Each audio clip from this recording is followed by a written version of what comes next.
Hello! Hello AOS fans! It's the Agents of Wyrdhollow. And in this video we're having a little look at the Toxic Terror's Rival deck. So the Toxic Terror's Rivals deck. It doesn't have a plot card. It doesn't. It's not the first one to not have a plot card, but it is the first one in a starter box to not have a plot card. And I think we were kind of assuming it would. I think so. I think we thought plot cards were going to be in the main. And spoiler, the Magic one doesn't have a plot card either. No. So it's an interesting mix of cards that they've gone with as well.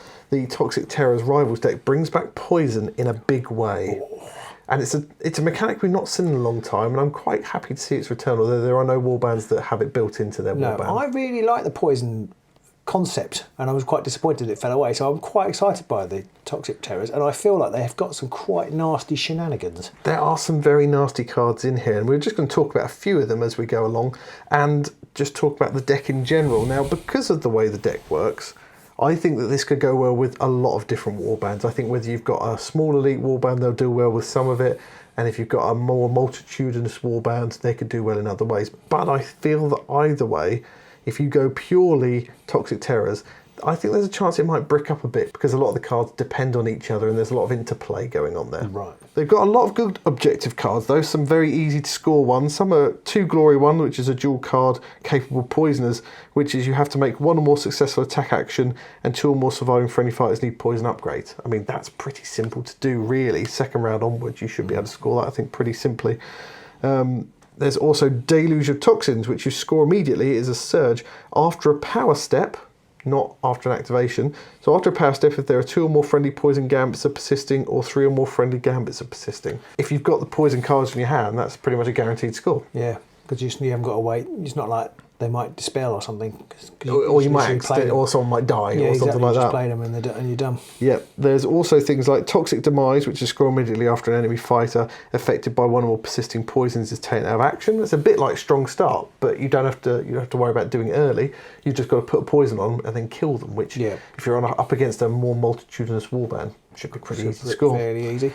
And it doubles down your glory. There are some other slightly more tricky ones, but its 2 Glory Surge card in this deck is Mass Poisoning, which you score immediately after a friendly fighter with 1 or more poison upgrades makes a second or subsequent successful attack in the same phase. If you can get lucky with the dice, that's a 2 Glory Surge. That's not bad. No, but 2 Glory Surges that often feel like a trap. It'd be interesting to see how often that actually comes off, because you've got to make, it's not just 2 attack actions, is it? It's 2 successful attack actions. Yes. There's a few nice cards in as well, things like Carve a Path, which is another surge card which you score immediately after a friendly leader's second or subsequent attack action, but you gain 1 additional glory if 1 or more of those attack actions were successful and made in enemy territory. So if you've got a range attack, that's another First potential. Time we've kind of seen that. Get another one if. Yeah. And that could potentially give you two glory surge cards, which is quite powerful. It'd be interesting to see if we see that mechanic appearing more. It is a little bit adds to the sort of design space. You could play it safe and go for the 1 glory. You could maybe mix it up a bit and shoot for the 2. But even if you fail to get the 2, you're probably going to get the 1 anyway, which is nice to see. So I really like the glory they've got going on there on this. They've got quite a few nice gambits and upgrades as well. Lots of poison. Lots of poison. I think there are about 5 or 6 poisons ploys in this deck, and they're all great in different ways. I think one of the most damaging is Ill Prepared, which you give to an enemy fighter on a starting hex, and you give them a move token. I actually don't like that card. Well, I think it's one of those cards. You remember Daylight Robbery? Yeah. It's got a bit of a gotcha feel. I mean, against an elite warband in particular, it's particularly stinky. And you can't make attack actions whilst you're on a starting hex as well, so it forces you to move that fighter, or at least use a ploy or something to push them. You can't charge because it gives them a move. So that's potentially a very nasty card. I think that will become restricted very quickly. Because it is dirty. It is very dirty. There's another one like Choking Venom, which basically gives you Grievous 1 till the end of the round or until you make a successful attack. There's Spit Venom, which is another one that affects your opponent. You pick someone adjacent to one of your fighters and it turns their defense characteristic into 1 dodge, which could be very nasty if you're hoping for 2 shields, again, in a more elite warband. And Freezing Venom, which is a funky one around choosing an enemy fighter, and the chosen fighter cannot make super actions, and attack actions that target them have ensnare. This also persists until the end of the round or until the chosen fighter makes an action, so they can't charge the start. They've got to go on guard or something like that before they can charge. So that's another way. It's nasty stuff. I mean, this is a very control-y deck for a control-y warband. I think the control players are going to be very happy. It's also got a fantastic power card, which is Insect Swarm. You pick someone next to a feature token or a hazard hex, and you roll a number of attack dice equal to 1 plus the number of poisons you've got in your discard pile, where you could end up with about 5 or 6 in there. And for every hammer you roll, they take a damage, up to a maximum of 2. Which would be, I mean, it'd be brilliant if it wasn't. But even then, knowing that you can probably do 2 damage to someone is... It's especially end of the game. It's a card you don't really want to play towards the end of the game, and it could be the difference between, winning and losing at the death. There are some nice upgrades in there as well, such as Callus, which gives you +1 damage.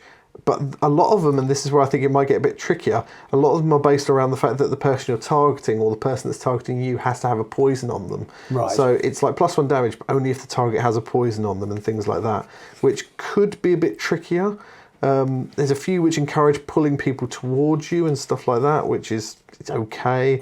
There's Poison Master, which gives you a reaction, which you use this during the fight's attack action after the deal damage step, and if the target is affected by 1 or more persisting poisons, you can draw 2 power cards, but you do have to take them out of action. So you've got a bit of draw. There's a little bit of draw tech and there is a really clever card in there which enables you to do something that's never been seen before in Underworld, where you can put, I think it might be this one. Yes, the Venom Bite weapons. So this one, when you put it on your fighter, you take a poison from your discard pile and you put it under this card. And then when you make an attack with them, after a successful attack, you can put that poison in your hand again. And then you take another one from your discard pile and put it under the Venom Bite weapon. Can be really good. If you're right in the thick of it, and you can pull out one of those really stinky poisons. Or like Insect Swarm, if you know you've got through most of your deck, and you can then pull that out and then play it again, that could be another 2 damage on someone, which could be brutal. And I think my favourite card of all of them is Sneaky Weasel. It doesn't matter what it does. Doesn't matter what it does, it's called Sneaky Weasel, and it's the best card ever.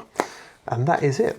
Brilliant. Now, the reason why I think this deck could be tricky is because, like I say, a lot of the upgrades rely on people having poisons on them. So if you get a lot of upgrades out early and your poison gambits don't come out early, or vice versa, if you don't get a good mix there, you could start to struggle. Or if you play loads of your poisons and you don't manage to kill people, and they all come off at the end of the round, and then you start getting a lot of objectives out around having people with poisons on them. So you've got to balance it. Yeah, so I can see this being really good for a large number of warbands to mix in, especially in Nemesis format. There's lots of cards in it which could be really nasty, but it does rely on other cards. So I don't see people maybe using quite so many of these cards in Championship play because you're going to want to go big with this deck if you're going to use it. When you've got keywords, you kind of need to have as many keywords as possible. It's a bit like the Explorers. You've got to have everything that makes you an explorer. Exactly. I mean, I can see there are some very useful cards in there, though, that you could...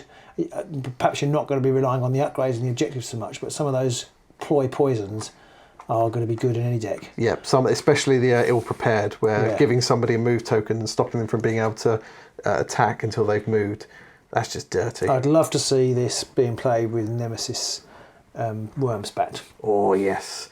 Bit of poison, a bit of disease. I reckon they've got some control themselves, and of course they're really hard to remove. So so those upgrades that rely on you sticking around, and making those attacks when your poisons come out, they're likely to still be alive. And I think that the poison deck could go very well up against elite warbands, as you would expect. If you've got a big tough fighter, you're going to kill him with a poison because you don't have to worry about bludgeoning to death. Anything that chips away. It's quite thematic in that respect, being able to control them, stopping them from being able to charge, all that kind of stuff. Because can you imagine playing all prepared on like Hrothgorn or someone like that? It's like you've just put a real you did play it on who was I playing? I was obviously playing the Stormcove, and you played it turn 1 and just stopped my Stormcove and you just away. And if you think of games like if you're playing against Tooth and Claw deck, they're all about wanting those charges and getting that savage. And if you suddenly, you're not going to be savage this turn unless you stagger yourself. Yeah, which is So I think